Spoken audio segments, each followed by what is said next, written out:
నమస్కారం డాక్టర్ గారు. నమస్తే మేడం. డాక్టర్ గారు, B12 ప్రతి ఒక్కరిలోనూ ఖచ్చితంగా ఇది సమపాళల్లో ఉంటేనే వాళ్ళు హెల్దీగా ఉన్నట్టు. కాస్త అటు ఇటు అయితే కూడా దానికి అనుభవించాలి అని చెప్పేసి అంటూ ఉంటారు. అసలు B12 అనేది మనకి ఎంత కీ రోల్ ప్లే చేస్తుంది అంటారు మన హెల్త్ లో? B12 అనేది ఒక విటమిన్ అన్నమాట. ఈ మధ్య మీరు చెప్పినట్టు చాలా మందిలో B12 డెఫిషియన్సీస్ కామన్ అయిపోయినాయి. దాంతో ఏం చేస్తున్నారు, ఇంజెక్షన్లు తీసుకుంటున్నారు B12వి. అవి కాకుండా సప్లిమెంట్లు తీసుకుంటున్నారు.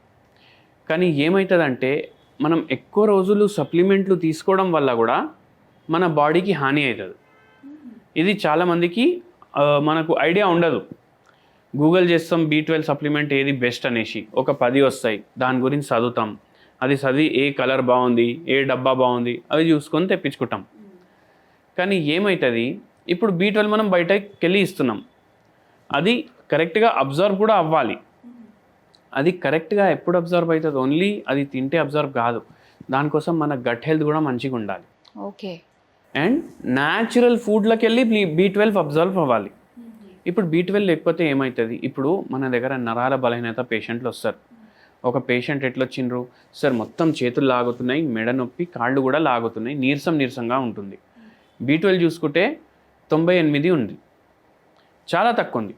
అయితే ఆ పేషెంట్ నాన్ వెజిటేరియన్ పేషెంట్ ఉండే. ఇప్పుడు జనరల్గా ఏంది, నాన్ వెజ్ ఫుడ్స్లో ఎక్కువ ఉంటుంది, వెజిటేరియన్ ఫుడ్లో తక్కువ ఉంటుంది అనేసి అంటారు. కానీ ఈ పేషెంట్ నాన్ వెజిటేరియన్, మళ్ళీ వారంలో 3-4 సార్లు నాన్ వెజ్ తింటారు, అయినా సరిగా అబ్జర్వ్ అవుతలేదు. ఎందుకు అబ్జర్వ్ అవుతలేదు? వాళ్ళ డయట్లో ఫైబర్ లేదు, వాళ్ళ డయట్లో వాటర్ సరిగా లేదు.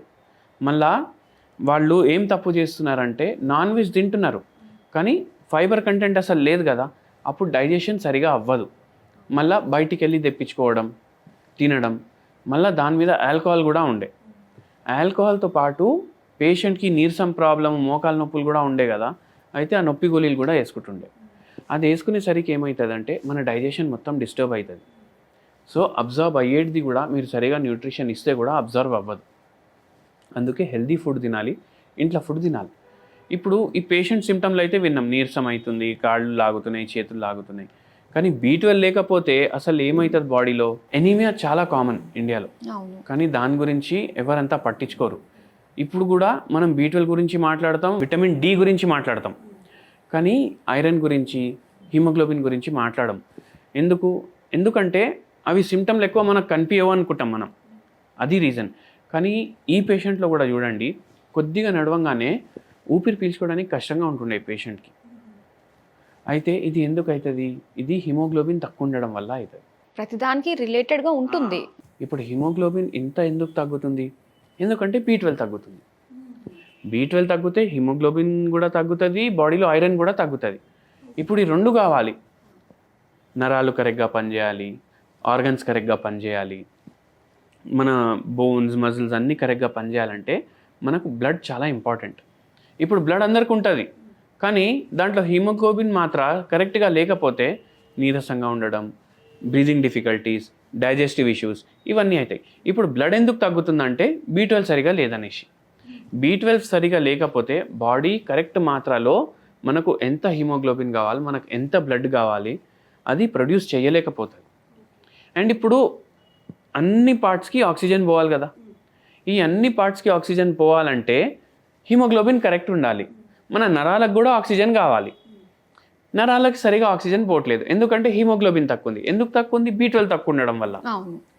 సో అట్లా నరాలు వీక్ అవుతాయి B12 తక్కువ ఉంటే. మళ్ళీ నీరసంగా ఉంటుంది. ఈ పేషెంట్కి కూడా అట్లనే ఉండే. సో మనం హోమియోపతి మెడిసిన్స్ తోటి ఈ పేషెంట్ ప్రాబ్లం 3-4 నెలల్లో సాల్వ్ చేసినాం. ఈ పేషెంట్కి ఆల్మోస్ట్ 12 ఏళ్ళ నుంచి ప్రాబ్లం ఉండే. అండ్ ఫస్ట్ 3-4 మంత్స్లోనే నరాల బలహీనత తగ్గింది, B12 వాల్యూస్ పెరిగినాయి. మళ్ళీ న్యాచురల్ ఫుడ్లోకి వెళ్ళే B12 అబ్జార్ప్షన్ స్టార్ట్ అయిపోయింది, నిద్ర ఏమో కరెక్ట్ రావడం స్టార్ట్ అయిపోయింది. అట్లా మెల్లమెల్లగా పూర్తిగా తగ్గిపోయింది పేషెంట్కి. మోకాల నొప్పులు కూడా తగ్గిపోయినాయి over a period of time. అసలు B12 తగ్గింది అని ఒక మనిషిని చూసి మనం ఏ విధంగా తెలుసుకోవచ్చు? అంటే వాళ్ళ సిమ్టమ్స్ ఎలా ఉంటాయంటారు? ఒక్కొక్కసారి సిమ్టమ్స్ ఉంటాయి, ఒక్కొక్కసారి సిమ్టమ్లు సడన్గా బయటపడతాయి. ఓహో. కొందరికి ఎట్లా ఉంటుంది, అసలు సిమ్టమ్లు ఉండవు, టెస్టులు చేయించుకుంటేనే తెలుస్తుంది. మళ్ళీ కొందరికి ఇట్లా నీరసంగా ఉండడం, ఊపిరి పీల్చుకోవడానికి కష్టంగా ఉండడం, నడవడానికి కష్టం, నిద్ర సరిగా రాకపోవడం, జుట్టు రాలడం, నోట్లో రెగ్యులర్లీ పొక్కుళ్ళు అవ్వడం, చిగులకెళ్ళి రక్తం గారడం, ఇవి కూడా సిమ్టమ్సే. అండ్ దాని తర్వాత కడుపు నొప్పి, ఛాతీలో మంట, మోషన్ సరిగా అవ్వకపోవడం, మలబద్ధకం, ఇవన్నీ సిమ్టమ్స్ ఉన్నాయి. కానీ ఒక్కొక్కసారి ఎట్లా సడన్గా బయటపడతాయంటే, ఇప్పుడు ఒక పేషెంట్ మన దగ్గర వచ్చినప్పుడు B12 డెఫిషియన్సీతో పాటే వచ్చిండ్రు. ఆ పేషెంట్కి నిద్రలేని సమస్య ఉండే, షుగర్ వ్యాధి ఉండే, ఆ ప్రాబ్లమ్స్కి మన దగ్గర వచ్చిండ్రు. అప్పుడు ఆ పేషెంట్ చెప్తుండే అనమాట, నాకు B12 డెఫిషియన్సీ ఉందని నాకు తెలియదు. ఎప్పుడు బయట పడిందంటే సడన్లీ ఒకరోజు గుండె దడ స్టార్ట్ అయింది. గుండె దడ అసలు కంట్రోల్ అయితే లేదు, అది యాంగ్జైటీ అటాక్ అంటారు దాన్ని. గుండె దడ కంట్రోల్ అయితే లేదు, హార్ట్కి ఏమైనా అయిపోయిందనేసి ఆయన హాస్పిటల్కి వెళ్ళిండు. అన్ని టెస్టులు నార్మల్ ఉన్నాయి. అయితే డాక్టర్ కూడా అన్నారు ఇట్లా నార్మలే ఉంది, ఏం అవుతలేదంటే కూడా మళ్ళీ వారం తర్వాత అట్లనే అయింది. సో అది పెరిగి పెరిగి పెరిగి సైకాట్రిక్ ట్రీట్మెంట్ కూడా స్టార్ట్ అయిపోయింది ఆ పేషెంట్కి. అయితే B12 డెఫిషియన్సీ వల్ల ఆ ప్రాబ్లమ్స్ కూడా అవుతాయి, సడన్గా బయటపడతాయి. సో అందుకే మనం రెగ్యులర్లీ ఇయర్లీ ఒకసారి హెల్త్ చెకప్ చేయించుకోవాలి. అలాగే ఏమన్నా హోమ్ రెమెడీస్ ఉన్నాయా డాక్టర్ గారు B12కి?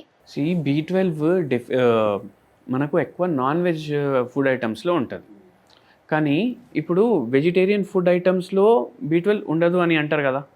కానీ ఇప్పుడు నేను ఎటువంటి హోమ్ రెమెడీ చెప్తానంటే, అది వెజిటేరియన్ కూడా ఉంటుంది, దాంట్లో B12 కూడా ఉంటుంది.